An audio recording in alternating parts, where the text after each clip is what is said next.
এটা সারা ভারতবর্ষব্যাপী, শুধুমাত্র পশ্চিমবঙ্গের রায়গঞ্জে নয়, ৭১তম এটা হচ্ছে সমবায় সপ্তাহ। সমবায়ের যে চিন্তা ভাবনা, সমবায়ের যে আদর্শ, সমবায়ের যে প্রান্তিক স্তর থেকে সমস্ত স্তরের মানুষদের যে উপকার করার একটা জায়গা, সেই জায়গাটা মানুষকে এই সমবায় সপ্তাহের মধ্য দিয়ে আমরা মানুষকে উজ্জীবিত করার চেষ্টা করছি।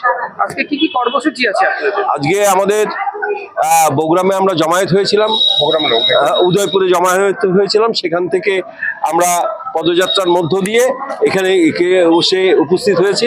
এখানে আমাদের নানা রকম প্রোগ্রাম হবে, যে প্রোগ্রামগুলো আমরা মধ্য দিয়ে আমরা সাধারণ মানুষকে উজ্জীবিত করার চেষ্টা করব। আগামী দিনে সমবায় কিভাবে চলবে, এই বিষয়ে কি বার্তা দেবেন? আমরা সাধারণ মানুষকে অনুরোধ করব, আমরা যেমন প্রান্তিক চাষির থেকে শুরু করে সমস্ত স্তরের মানুষদের, পিছিয়ে পড়া মানুষদের আমাদের এই সমবায়ের মধ্য দিয়ে উপকৃত করার চেষ্টা করছি। মানুষ যেন সমবায়ের পাশে এসে দাঁড়ায় এবং সমাজের উপকারে অংশগ্রহণ করে।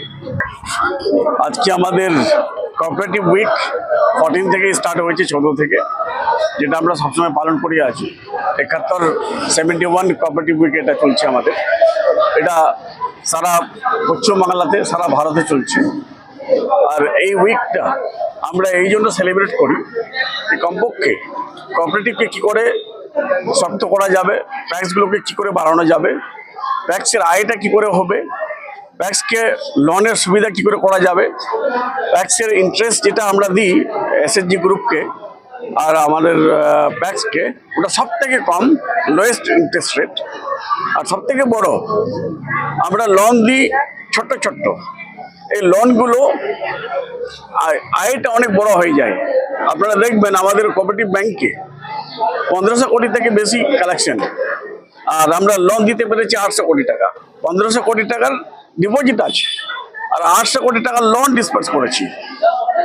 এর মতো পুরো জায়গায় আমরা আর দেখতে পাইনি, যার জন্য কোঅপারেটিভ স্টাফদেরকে, বিশেষ করে আরসিবির স্টাফ, সবাইকে আমি ধন্যবাদ দিই।